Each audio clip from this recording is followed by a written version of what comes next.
Bem-vindos a mais um episódio do nosso podcast Pode Educar Sapiens. Ensinar é ser humano. Eu sou a Sara Barbaresco, sou a diretora escolar do Colégio Sapiens Excelência aqui em Ariquemes e estamos aqui com uma nova convidada para falarmos sobre educação, desenvolvimento infantil. Esse é o nosso espaço para a gente se conectar com você que está em busca de uma educação transformadora. Nós estamos vivendo uma fase de transição, de transformação muito importante na educação, em que a alfabetização tradicional ela vai muito além, ela vai abraçar o desenvolvimento integral. Mas como é que isso funciona na prática? Hoje a gente vai falar sobre alfabetização, letramento, sobre desenvolvimento de competências na educação infantil, porque a nossa convidada tem uma expertise incrível em desenvolvimento infantil. Nós vamos receber hoje uma pedagoga, psicopedagoga, neuropsicomotricista, com formação em análise do comportamento aplicada na educação de pessoas com TEA, aplicadora ABA, e está à frente do Espaço Crescer, a professora Vanessa Lima. Vanessa, obrigada por estar aqui com a gente, ter aceitado esse convite. Ai, um prazer. Falar da educação, do desenvolvimento infantil é maravilhoso. Desenvolver um ser é maravilhoso. Né? E a gente sente que você fala disso com muito amor, né? Seus olhos enchem, né, de água, de emoção.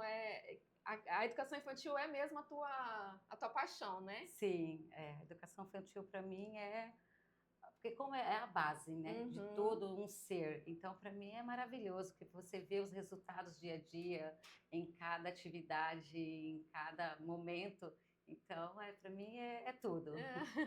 E você sempre trabalhou com educação infantil, né, enquanto professora de sala de aula, coordenação de segmento, e hoje você tem o seu espaço para continuar cuidando das crianças, né, mesmo que fora de sala de aula, né? Isso.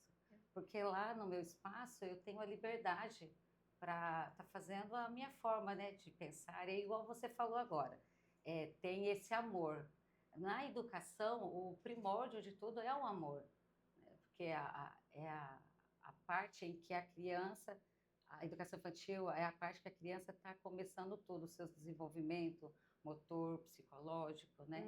E se você faz com amor, e se você transmite amor, ela consegue fazer com mais leveza, né? E se você transmite essa calma na forma de fazer a atividade, ela consegue. E como a gente estava conversando antes mesmo, né, da gente iniciar a gravação, nos bastidores aqui, que a criança ela tem que estar com a parte emocional, né, muito bem estabilizada para que o aprendizado aconteça, né? Então, o professor ele tem um papel muito fundamental nisso, de fazer com que a criança se sinta, né, à vontade, acolhida, se sinta amada para que o aprendizado ele aconteça, né? Sim, porque o que acontece? Quando a criança se sente amada, ela se sente protegida e segura naquilo que ela faz.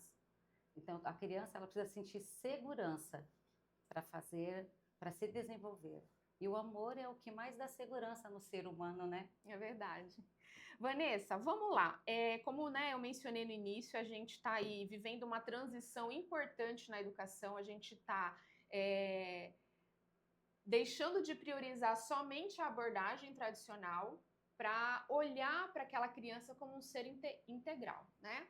E como a gente está falando aqui de primeira infância, de pré-escola, eu queria já começar colocando o pé na porta. Eu queria falar de alfabetização e letramento, né? Eu acho que é importante a gente diferenciar aqui para o pai, né? Porque a gente ouve muito falar de alfabetização, mas a palavra letramento fica mais na parte técnica aqui com a gente e às vezes, né, os pais, a comunidade em geral, não conseguem enxergar esses dois conceitos, que de uma certa forma, como a gente também estava comentando, prioriza-se um em detrimento do outro, né? Só que a ideia é que eles sejam complementares. Exato. Vamos falar um pouquinho sobre isso? Sim, igual você falou, eles são complementares. O que acontece? A alfabetização é o bordão de todas as escolas, a alfabetização. Mas como que você alfabetiza um ser? Primeiro, você tem que prepará-lo para ele ser alfabetizado. Porque a alfabetização, ele é uma codificação e decodificação de um código. O que significa isso? Por exemplo, a letra, por exemplo, o L é uma letra que sobe lá na base. Tem a base das linhas e ela sobe. O F, ela sobe e desce. Isso aí, o que acontece? É uma decodificação, que eles têm que saber como que escreve essa letra. E na alfabetização é isso que acontece. O professor ele vai ensinar como é, eu até falo para os meus alunos, que é o desenho da letra. E também ele tem que identificar o som, porque o que nós falamos tem som. E aí é transformar esse som em um código. Então, isso é a alfabetização. Ele vai identificar o som, como se faz a letra daquele som, e daí ele vai juntar também aquele som um com o outro para formar as palavras. Isso é alfabetização. Isso que a gente pega a faceta gráfica, a faceta fônica, né? Isso. A alfabetização ela é voltada para isso, para ensinar essa parte, fonética e escrita. O letramento, ele já é dentro do dia a dia. A criança ela vai usar esse que ele aprendeu lá na alfabetização. Não tem um letramento sem alfabetização. Um precisa do outro. Muitas vezes a criança é alfabetizada sem um letramento. Ele pode acontecer isso, mas não existe um letramento sem alfabetização. Porque o que acontece? O que é um letramento? Ele é usar aquilo que ele aprendeu na alfabetização no seu dia a dia. Hoje mesmo, para você fazer um texto, antigamente se fazia cartas, era escrita, antigamente usava, né, o papel. Hoje você manda carta, mas de forma diferente, que são e-mails, são mensagens. Você usar essa alfabetização dentro do seu dia a dia, para você se desenvolver no seu ambiente, na sua sociedade, entendeu? Então, a alfabetização, ele é individual, minha alfabetização. O letramento, ele é social. Social, isso. É o que ele vai usar na sociedade. E aí, às vezes, a gente tem crianças alfabetizadas, mas não temos crianças letradas, né? Que, às vezes, sabem ali ler bola, mas não entendem em que contexto que eu vou usar aquela palavra, né? Quais são os tipos de bolas que existem, né? Em que momento, se é um texto formal ou não formal. Todo essa parte do uso da palavra, a criança não sabe, né? Então, e aí, assim, parece que existe mais um desejo muito grande de fazer com que a criança saiba ler, mas não consiga usar o que está lendo, né? Então, por que será que a gente, né, a gente sente isso dos pais? E acho que é importante a gente começar a desconstruir isso, né? Que mais do que fazer com que a criança saiba ler, é importante ela ler o mundo primeiro, né? Ela tem que aprender a ler o mundo antes de aprender a ler as letras, né? Sim. O que acontece muitas vezes nesses meus 20, quase 30 anos de jornada? É bonitinho o pai chegar e mostrar para o amigo, o meu filho conhece o alfabeto, ele sabe as letras, ele sabe contar 1 mais 1, você entendeu? Porque os pais, eles veem a educação, a alfabetização, de uma forma para mostrar para o amigo, não para a criança aprender, você entendeu? É isso que acontece. É bonito mostrar meu filho que sabe. E o pai, a criança que não consegue ainda, o pai sente vergonha, fala assim, não, meu filho não sabe, e começa a procurar um monte de coisas porque o filho dele não sabe. Entendeu? E aí acha que o filho talvez está atrasado, não está aprendendo, que ele não tem capacidade, e aí começa a ver tem alguma coisa errada com meu filho, né? Isso. Até a gente, né, tava batendo um papo sobre as etapas do desenvolvimento, né? Então tá certo, hoje a gente precisa ficar atento se aquela criança ela não está cumprindo, não está dentro daquela determinada etapa do desenvolvimento, porque realmente talvez tenha algum, né, transtorno de aprendizagem, a gente precisa fazer uma intervenção e tudo mais.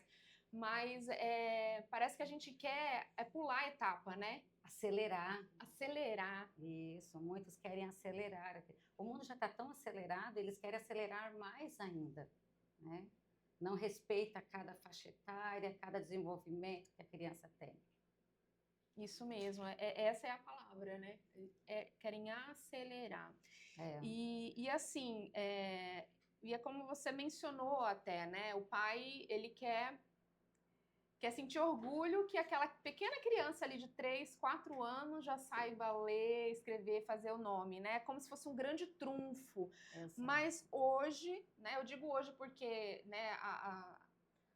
As práticas educacionais elas também vêm mudando, né? A gente tem sofrido, tem recebido bastante influência de pedagogias, né, externas no Brasil tem chegado. Sim, A gente tem visto que, na verdade, apressar esse processo pode causar até alguns prejuízos, com né, no certeza. desenvolvimento, Com não é? certeza.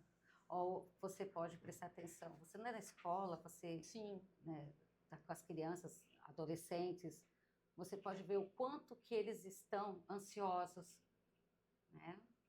Tem crianças depressivas. O caso de depressão hoje infantil é muito grande. E isso é um dos prejuízos que acontece no acelerar lá na infância, lá na base. O que acontece? Quando a gente fala de base, é como se o pedagogo gosta muito de Vamos exemplificar. lá, exemplifica. Assim a gente, né, torna mais didático para o pai ainda, Isso. né? Nosso papel. Quando a gente fala da educação, vamos fazer como se fosse uma casa. Quando você Uhum. vai construir uma casa, qual é a primeira coisa que faz no alicerce? O Sim. alicerce ele não tem que ser bem solidificado para aguentar a parede, para aguentar o teto. A educação da criança é a mesma coisa, o desenvolvimento escolar da criança é a mesma coisa. Ele tem que estar bem solidado para ele começar a construir as outras atividades que ele precisa, os outros conhecimentos que ele precisa. E a pré-escola é fundamental para essa solidificação. O que acontece? Se eu acelero a minha criança, o meu filho, né, o meu aluno, começo a dar conteúdos para ele que não é da faixa dele, ele não está nem neurologicamente preparado para aquilo, entendeu? E aí ele consegue, porque o nosso cérebro tem uma plasticidade muito grande. O que você jogar para a Uhum. criança, ela aprende. Sim, a gente consegue alfabetizar uma criança com 3 anos, 4 anos, ok, né? Mas aí Exato, ele consegue, consegue. consegue. Mas a que custo? Você entendeu? A que custo que a criança tem? Olha, eu recebo crianças lá no espaço, teve uma criança que eu recebi que ela estava com gastrite nervosa, devido às atividades ser muito intensa para ela. Então, esse é um custo que o pai vai pagar pelo filho, de estar antecipando atividades, antecipando conteúdos que ele não está preparado. Ele consegue, ele lê, ele faz atividades? Faz. Mas e aí? Qual é o custo que você está pagando para isso? Porque, assim, quando você é mãe, eu sou mãe, nós queremos os filhos o quê? Felizes. E tudo que você aprende com prazer é para a vida toda, né? E você vai ensinar o seu filho a pleno custo, na obrigação, ali empurrando todos os dias, que eu falo, né? Vai sendo empurrado. Não, eu quero que ele seja levado. Eu não quero meu filho sendo empurrado todos os dias para entrar, para fazer as atividades. Uhum. Eu quero que ele tenha prazer em estudar, porque tudo que é feito com prazer é melhor, não é?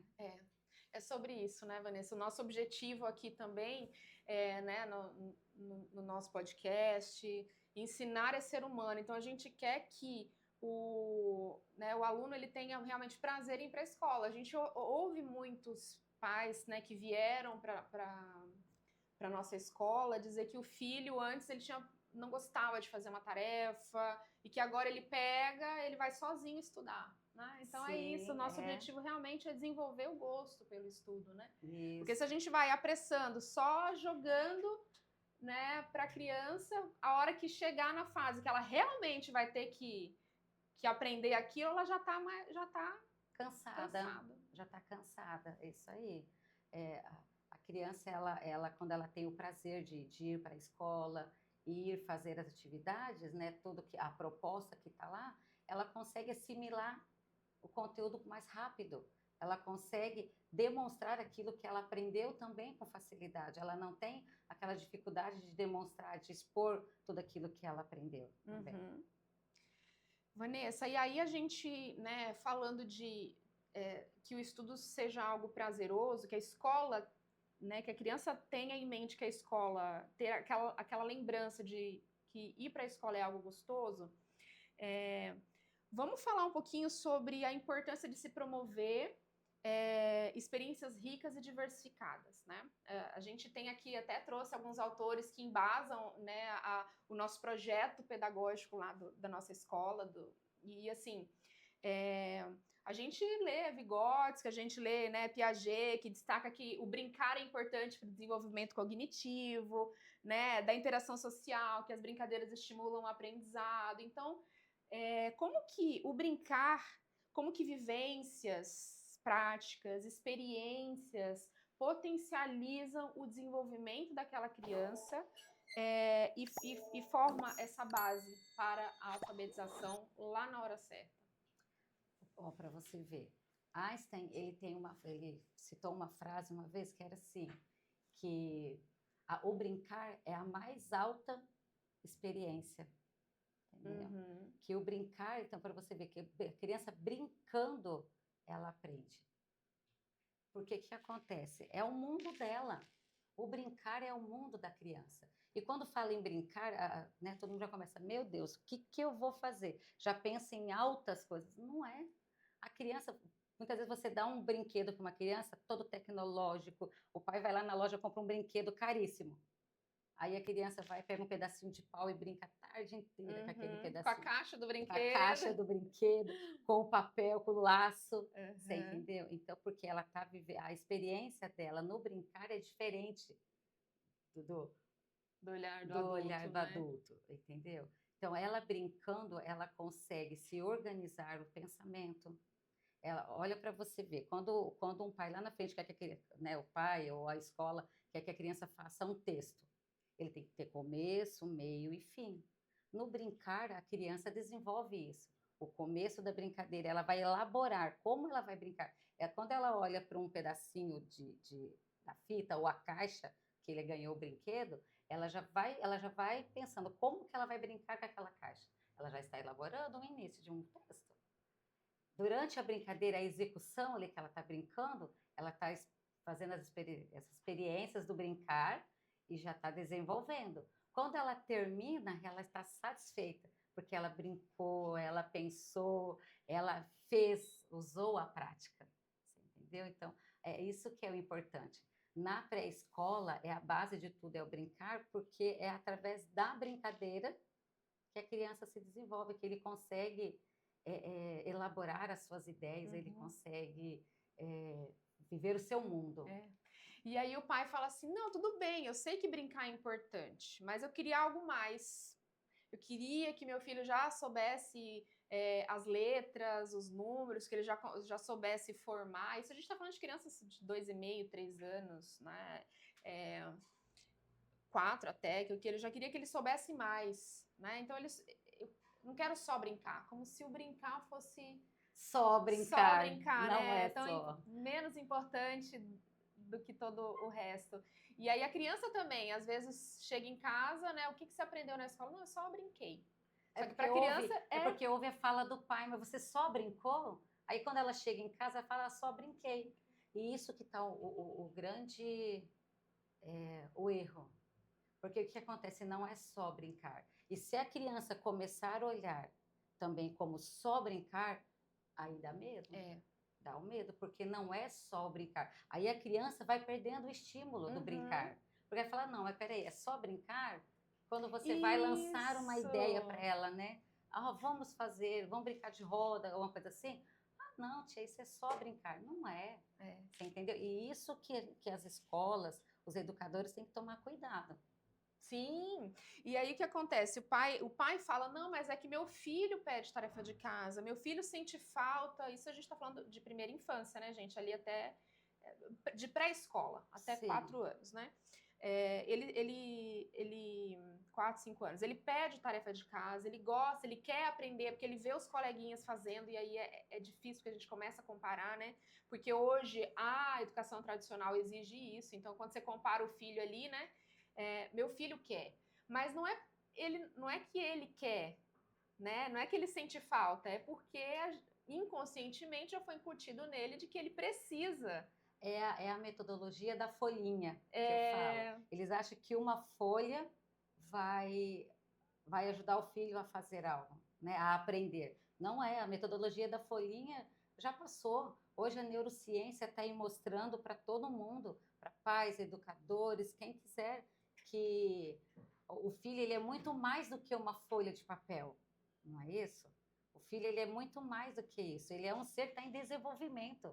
E como que você vai transpor o filho num livro? Não é? Uhum. Você não é um livro, eu não sou um livro, entendeu? Uma folha. Eu sou muito mais que isso, a criança é muito mais que isso. Quer uma atividade de casa? Perfeito. Vamos passar histórias infantis. Hoje se perdeu do pai deitar ali com o filho à noite, ler uma história. Hoje se perdeu o jantar junto, conversar. Sim, isso pode ser uma tarefa de casa. com certeza. Você falar para o seu filho o que você fez hoje, né? As coisas boas que te aconteceram naquele dia. O filho contar para o pai, olha, hoje a sua tarefa de casa é chegar em casa e falar para o pai como foi a sua aula hoje na escola. Depois, quando o filho cresce, está lá na adolescência, fica dentro de um quarto no celular, o pai se preocupa.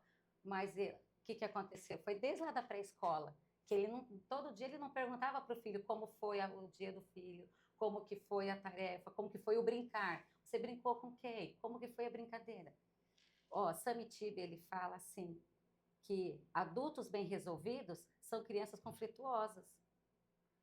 São os conflitos na infância que você vai ter um adulto bem resolvido, porque a criança, como eu te falei no início, ela tem uma plasticidade para aprender. O ser humano tem a plasticidade, Sim, né?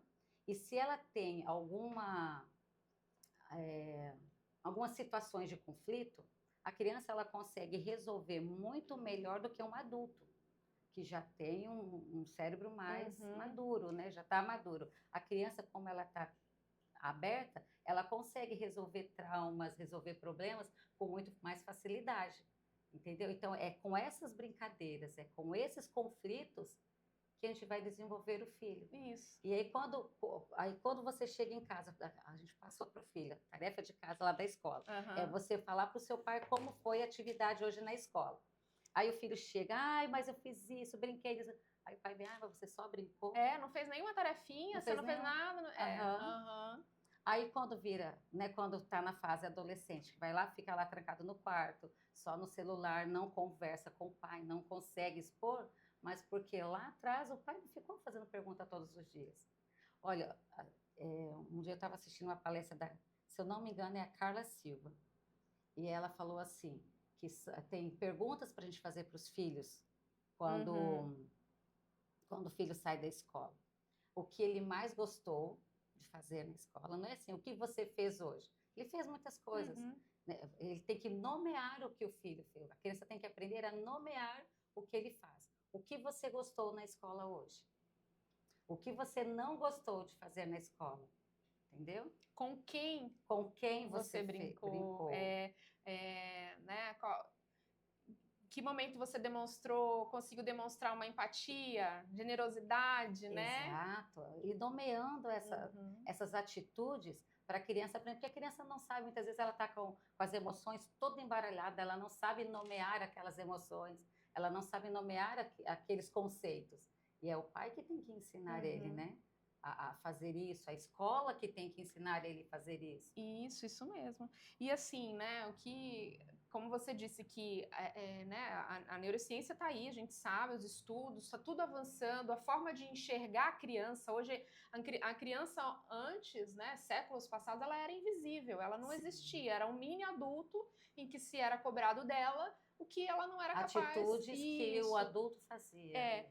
Então, né, recentemente, a gente já está conseguindo enxergar a criança como um ser que tem suas próprias vontades, seus temperamentos e tudo mais.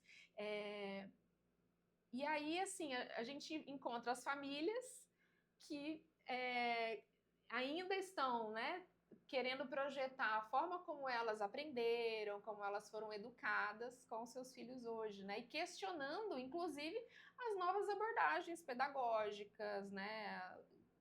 as novas teorias Sara, e olha, questionando, não conhecem sobre educação, não sabem sobre educação, não estudam, né, não estão atualizadas com o que há de mais novo sobre educação e questionam o ou na papel verdade dos pega educadores. hoje como né, a tecnologia está aí, o celular, está tudo muito acessível, pega uma mensagem aqui, pega uma explicação, mas só que não tem uma linha de um pensador. Porque o que acontece? Hoje, cada um pensa uma coisa. Sim. Cada um fala o que pensa, ou estuda uma abordagem de uma abordagem e vai jogar. E o pai pega aquilo tudo, mas só que o que acontece? A educação ele tem que ter uma linha.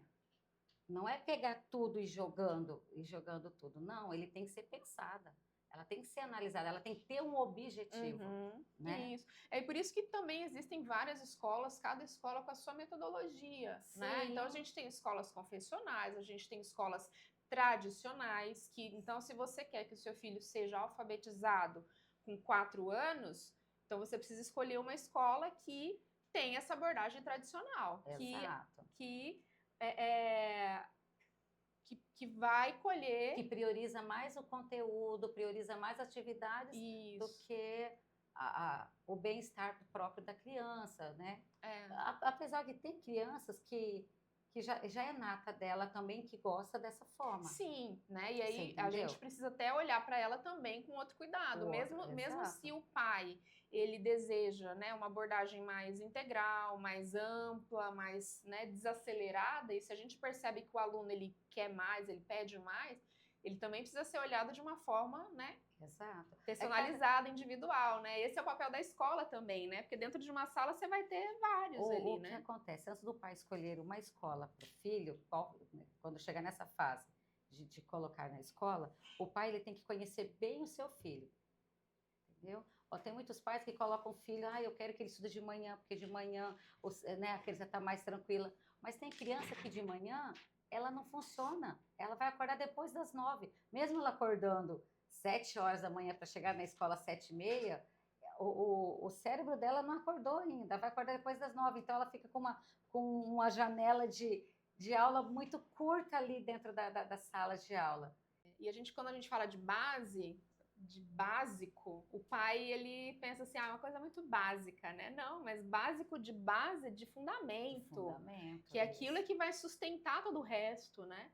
E aí a gente pensa que a base nacional é aquela que norteia todas as escolas, né, no Brasil, vamos dizer assim, tanto particular quanto pública, né, pública e privada. E aí os pais pensam que talvez a base, né, o que meu filho vai ter ali, ele vai ter aqui também, não, mas é que cada escola, né, aborda de uma forma diferente, né?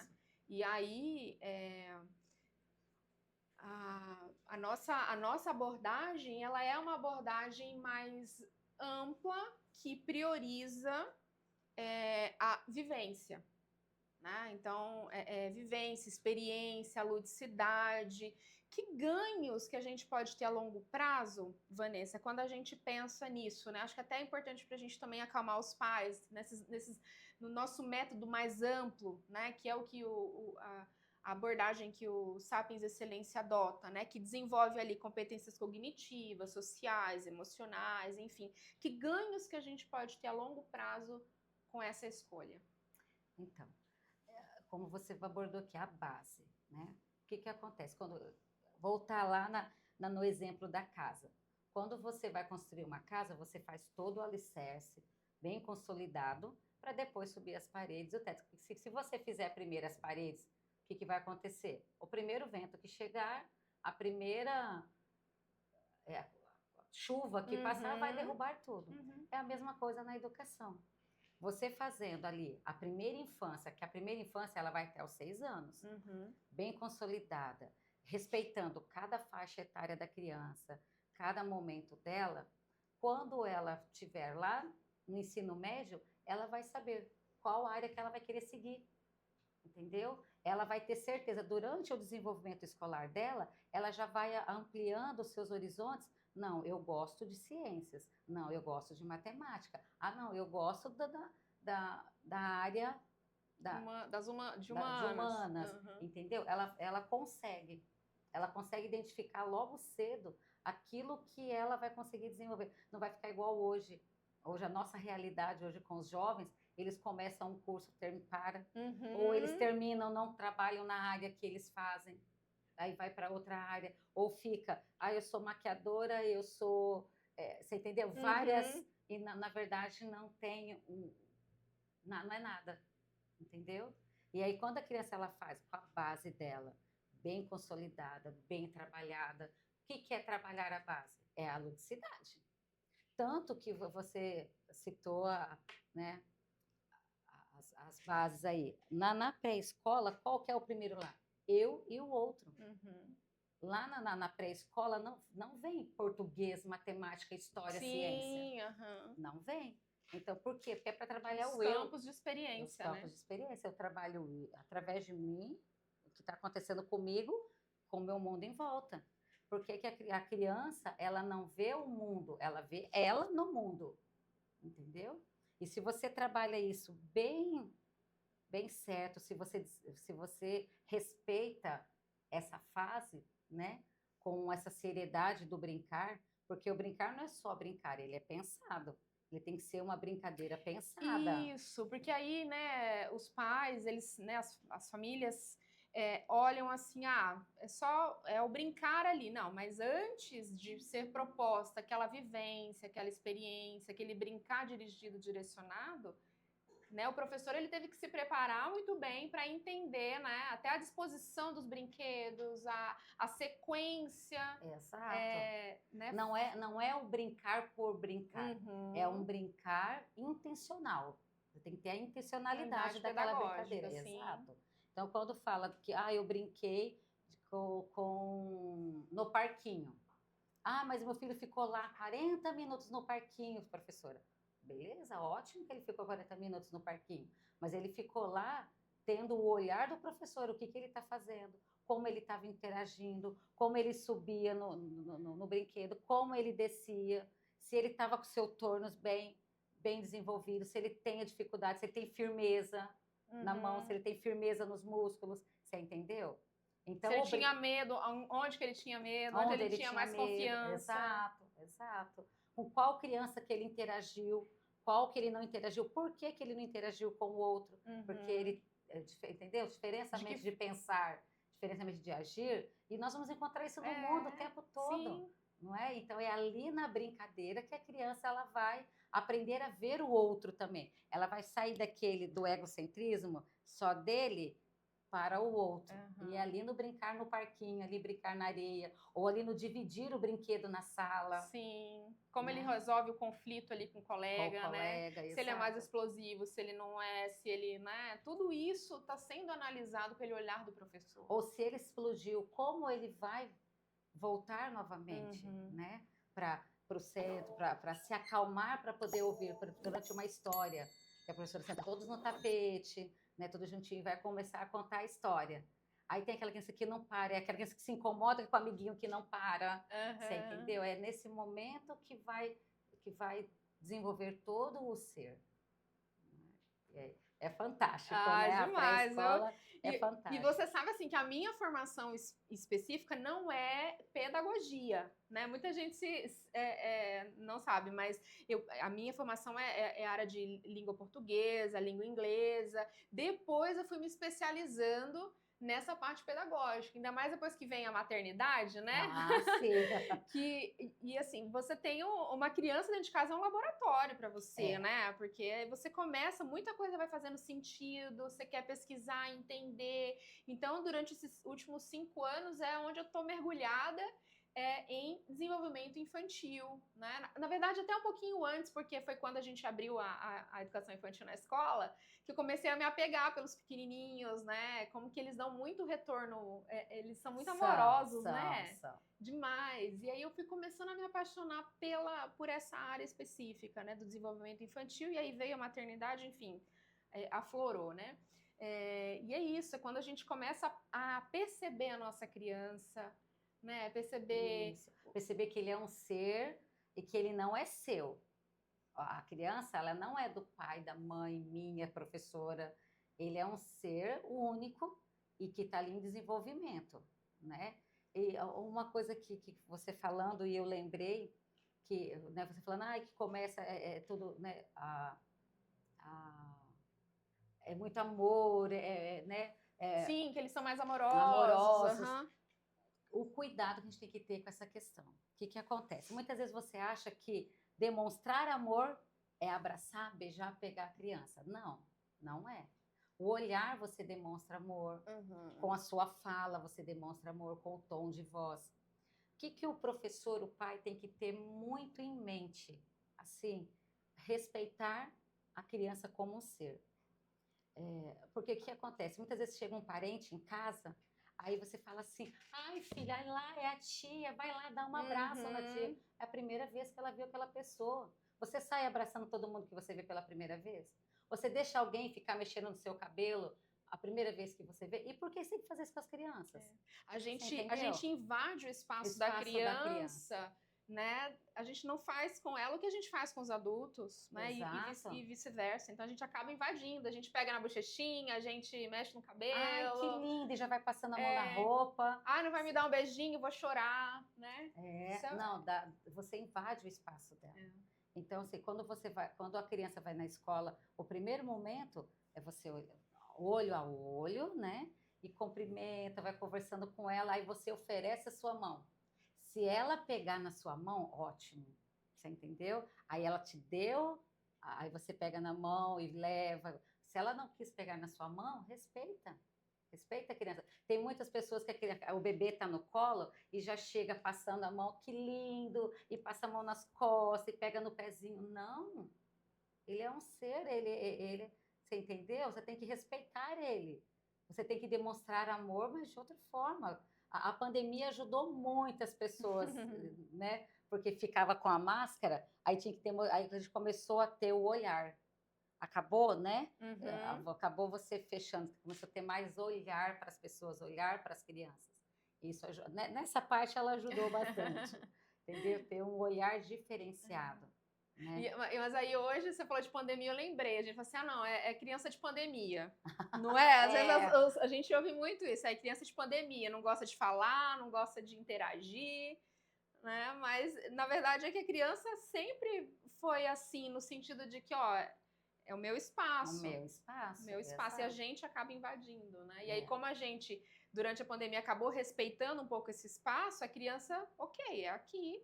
E aí, se não é além disso, é porque tem alguma coisa. Tem alguma coisa, exato. Ai, chega, não dá nem bom dia, chega, não conversa, mas às vezes a criança não tá à vontade naquele ambiente. Talvez né? os pais não tenham o hábito de falar bom dia quando acorda. Você entendeu? São várias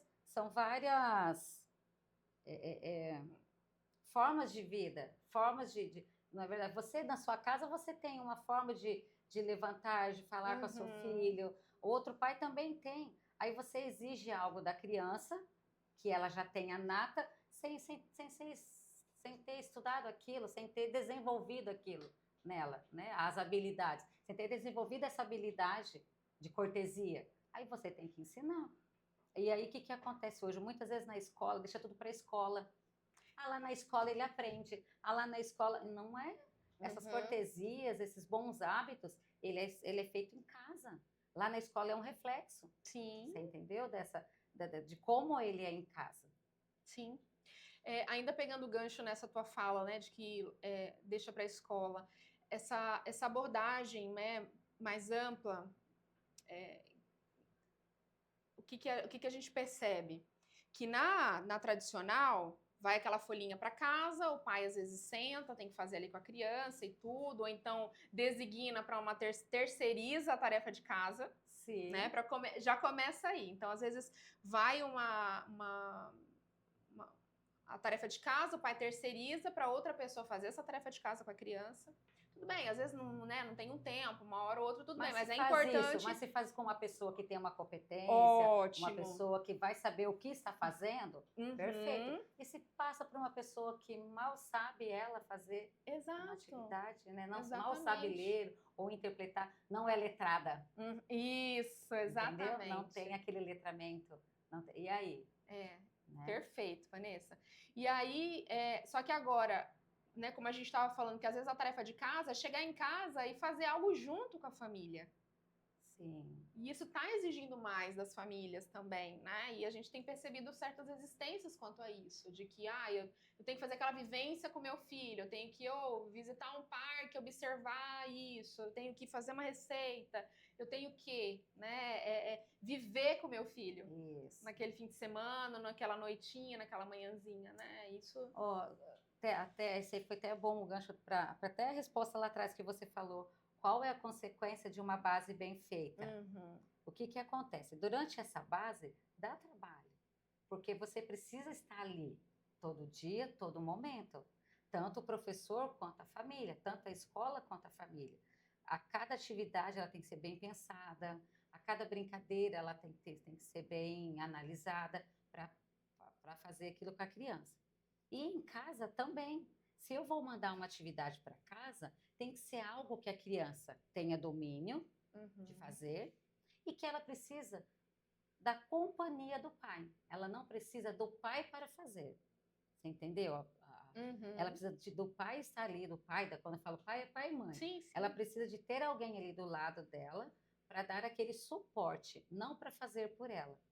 Quando a gente faz uma pré-escola consolidada em conceitos, em atividades bem pensadas, em desenvolvimento cognitivo bem analisado, a criança vai para casa com a atividade sem dificuldade. A atividade para casa não é para a criança ter dificuldade em fazer, é para ela consolidar aquele aprendizado que ela teve. Você entendeu? Aquela tarefa que vai lá é para ela, porque o nosso cérebro é assim, ele precisa de 3 momentos para consolidar a aprendizagem. A primeira vez você lança, a primeira vez lança, por exemplo, o conteúdo, né? Por exemplo, na pré-escola, nós vamos trabalhar sobre a emoção do medo, ou que daí já vem as cores, porque um conteúdo está interligado ao outro, né? Então, eu vou fazer na abordagem de história sobre as emoções. Aí eu lanço lá a brincadeira, a música, e vou mandar para casa para ele identificar as cores das emoções. Mas ele já brincou, ele já ouviu a história, ele já manuseou a tinta, já fez todo aquele processo. Quando ele chegar em casa, que ele vai ver lá o desenho dos monstrinhos, ele já vai saber, mãe, esse aqui é o medo é o preto, que é a cor que estava lá na história. Então, ele já vai saber. O que ele não sabe? Onde está escrito? Medo, alegria. E aí é onde o pai... Muitas vezes a criança, ela tem aquela imagem fotográfica, ela olha a letra, muitas vezes ela até identifica. Tem criança que já identifica ali, ela vai fazendo igual quando a Coca-Cola. Todo mundo sabe onde está escrito Coca-Cola. A criança mal sabe falar, já identifica uma Coca-Cola. Na verdade, que é a leitura do mundo, né? Aí a criança em casa, nessa atividade, ela tem a segurança do que ela vai fazer. Sim. Então, ela precisa só da assessoria do pai para estar ali junto. O pai não pode fazer a tarefa para a criança. Às vezes a criança não vai saber ainda escrever medo. Às vezes o pai talvez tenha que escrever medo, mas se o pai percebeu que a criança já sabe, né, já... E olha que oportunidade para a família conversar com o filho sobre aquilo. Olha aí, né? Sobre o medo, sobre aquela emoção, entendeu? Então, a atividade de casa não é algo para a criança fazer.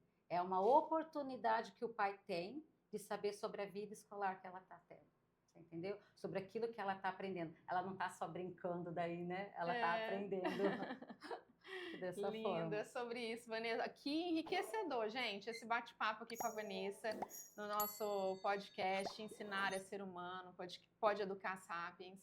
É sobre isso. A gente quer trazer profissionais como a Vanessa que entendem de fato de educação, de primeira infância, que são embasados e que validam também a nossa prática pedagógica. Vanessa, eu acho importante também a gente trazer um pouco sobre... fazer com que os professores, os educadores também repensem as suas práticas, né? Porque a academia, né, as formações, né, lá nas faculdades de pedagogia, né, isso também a gente precisa ver, né, de que forma que a gente está entregando, que pedagogos que a gente está entregando para o mercado de trabalho, Ou também aqueles pedagogos que foram, né, como você, há 20 anos, mas você percebeu que teve uma transição e você foi acompanhando essa transição, né? Não ficou parada lá no tempo. Como é que a gente pode fazer com que os professores também repensem, né? Porque a gente foi, né, os professores são ensinados a ser o professor da folhinha. Sim. Né? E agora tira um pouco da zona de conforto do professor, que ele também tem que sair, desapegar dessa folhinha, né? Quando eles perceberem que essa metodologia da folhinha está escravizando eles, aí eles vão atrás. Porque é libertador, você entendeu? O que acontece? O professor ele está ali tão focado no conteúdo, e é difícil você ensinar uma criança ali focado só no conteúdo, não focar num todo. E eles estão acostumados a focar só no conteúdo, e é tanta coisa, é tanta, que o professor não tem tempo nem para pensar. É tanta folha para corrigir, é tanta folha para analisar, porque olha, quando chega ali na folhinha para o aluno, quantas coisas que o professor não fez antes, quantos livros ele não folheou, quantas atividades ele não olhou primeiro para chegar ali. Então ele não teve tempo nem de pensar nele, nem teve tempo nem de pensar na formação dele. Você entendeu? Você entendeu como que é a questão da metodologia da folhinha? Escraviza até o professor também, porque é muita coisa para ele elaborar, é muita coisa depois para ele corrigir, para ele passar para o aluno, e aí ele não tem tempo, entendeu? Ele não tem tempo para viver aquela infância com o aluno, com né? o aluno, não tem tempo para mudar a sua forma também de pensar, para mudar até a sua forma de fazer, entendeu? E esse aí é a escola que ajuda, né? Esse aí, tirar o professor dessa escravidão. Aí já vem, né, parabenizar vocês por esse repensar de fazer, porque agora sim vocês vão tirar os professores dessa escravidão, vão tirar os alunos dessa forma, entendeu? Tão engessada. Mecânica, automatizada, né? Exato. E tem professores que até têm essa visão, entendeu? Consegue correr atrás, acaba fazendo, mas tem uns que não conseguem, tá tão acostumado ali, né? É difícil você inovar, é difícil você sair da sua zona de conforto. Porque querendo ou não, tá difícil, mas é o que eu sei fazer, a forma que eu sei fazer. E aí você sair dessa zona de conforto, não é fácil, não é? É verdade, é verdade.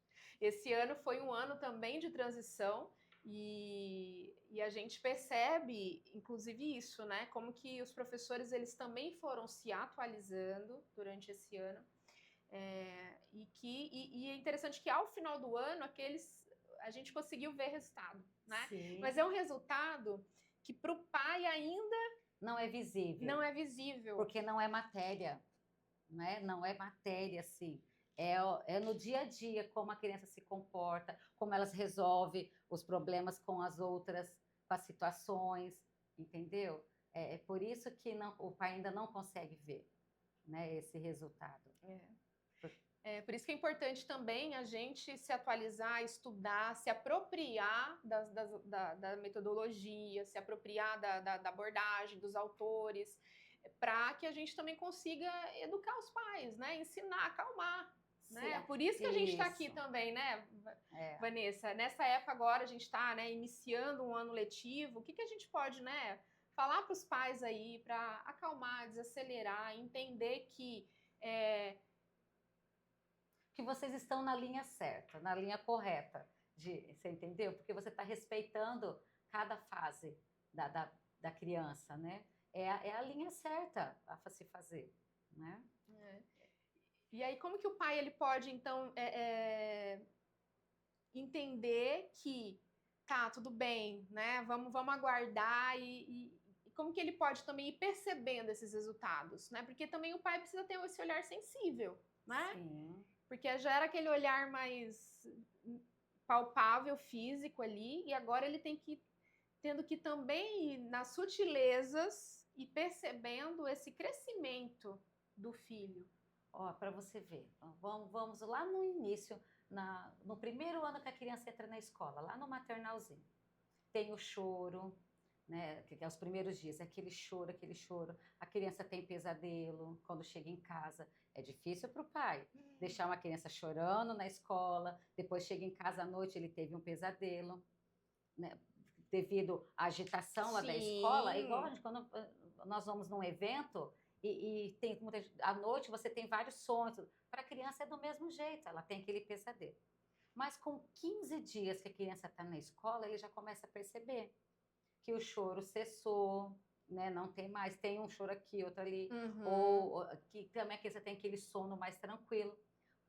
No primeiro bimestre, no primeiro mês, no segundo mês de aula, ele já vai perceber que o filho está feliz de estar na escola.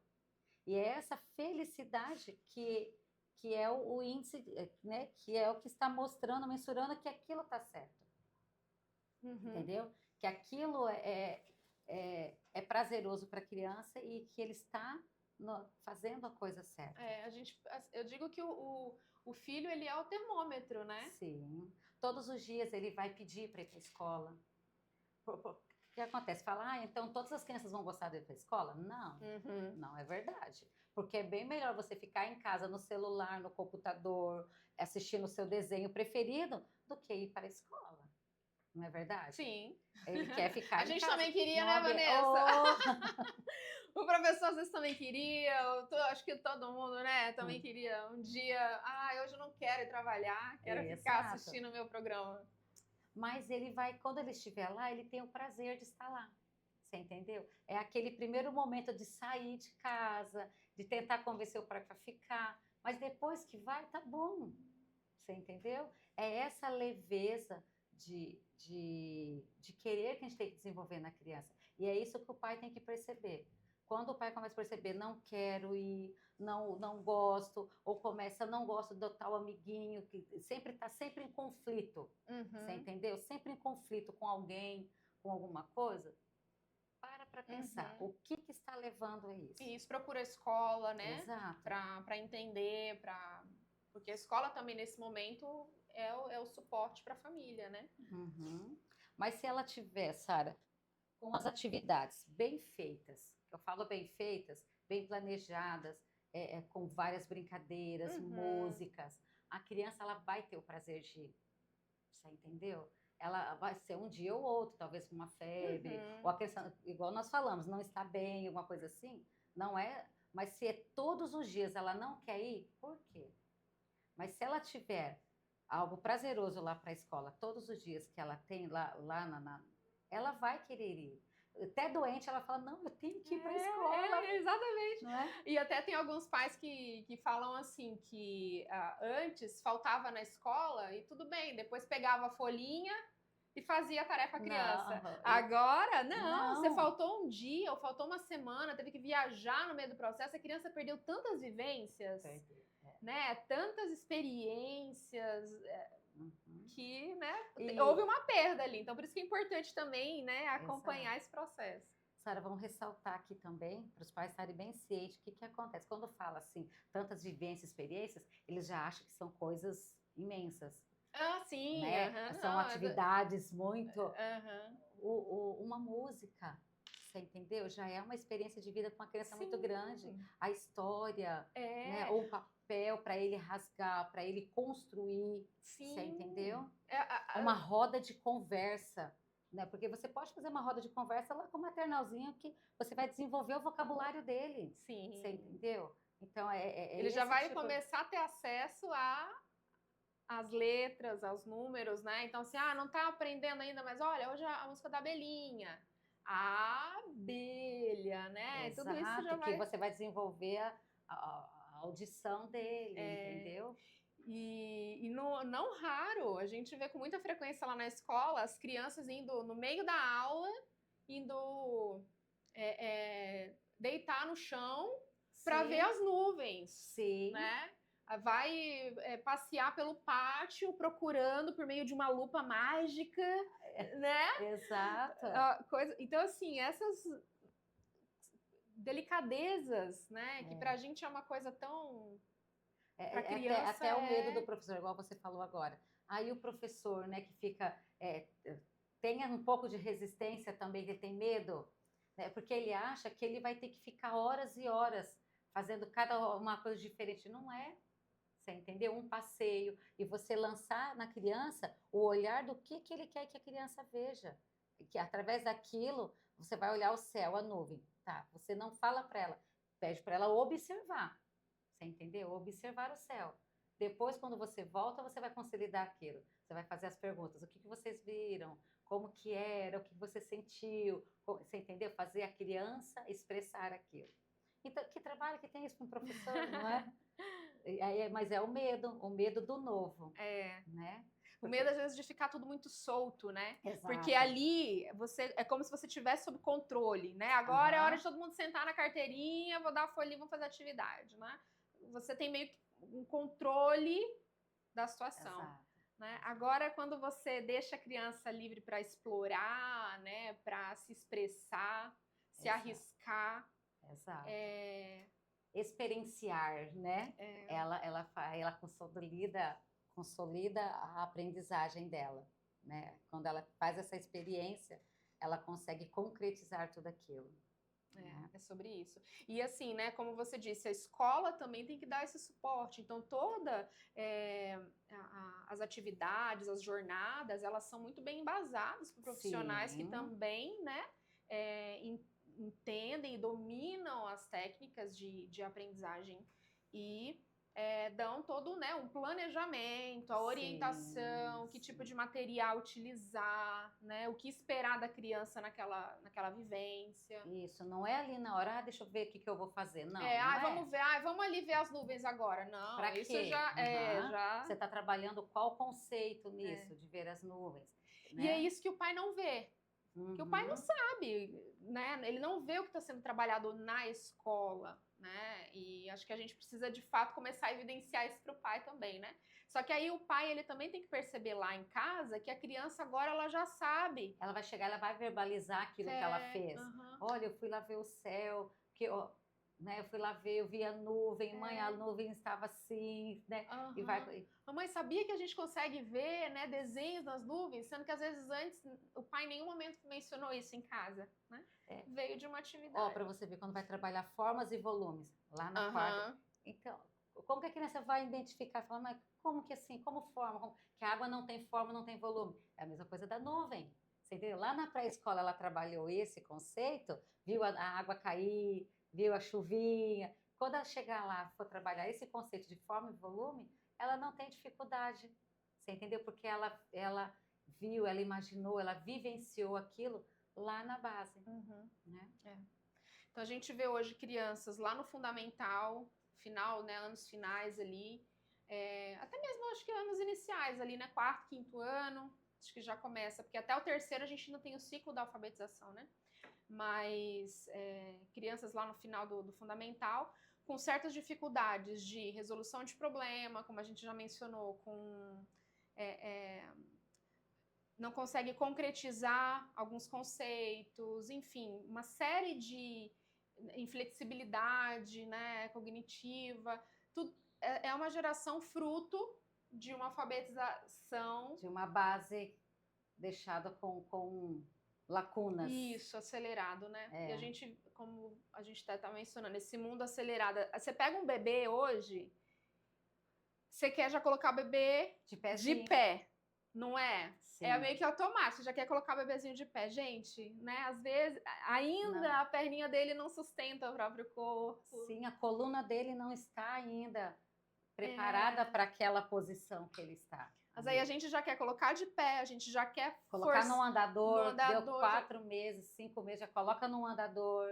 Você entendeu? Então é importante as famílias estudarem também sobre o filho, sobre o desenvolvimento infantil, do que esperar em cada faixa etária e confiar, né? Sim. Que uma escola atualizada, antenada com as atuais metodologias está fazendo o melhor pelo seu filho. Sim. Vanessa, que delícia de papo. Meu Deus, a hora passou, a gente nem viu. Nossa, já passou. Já passou. E por mim, eu ficava aqui a manhã inteira conversando com você. É tão gostoso, eu amo. Acho que a gente tem que fazer parte 2 desse podcast. Amei. Muito obrigada por ter vindo, sabe? Foi um abraço muito quentinho ter você aqui, porque você, de fato, assim, né, nos ajuda a acalmar o coração desses pais, né? Sim. Então, acho que agora, nesse início de ano, e são coisas que, às vezes, os pais eles vão perceber daqui a alguns anos, né? É Sim. longo prazo. É. Então, aquele pai que quer um resultado imediato daquela criança, né? É porque hoje a sociedade ele está acostumada a ver o desenvolvimento já lá no segundo ano, na faculdade, e não é. Aquilo lá é um reflexo da educação que ele teve aqui na base, né? Filhos bem trabalhados, bem desenvolvidos, são filhos bem resolvidos lá na frente. É isso. E vamos continuar nessa missão, né, Vanessa? Sim. De educar a nossa comunidade escolar, de respeitar as etapas do desenvolvimento infantil. Sim. É isso, Vanessa. Obrigada, tá? Foi um prazer. E a gente se encontra, né? Com certeza. Nos muitos projetos aí que a gente vai trabalhar junto. Pessoal, muito obrigada. Foi um prazer ter vocês aqui. Mais um episódio.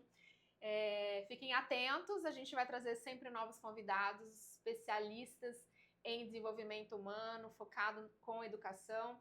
E nossa rede social, nosso Instagram, acompanhem todas as nossas novidades. Nosso podcast Pode Educar Sapiens, Ensinar é Ser Humano, seu novo canal para ficar antenado aí com tudo que a gente traz e compartilha sobre o que há de mais atual e humano na educação. Obrigada.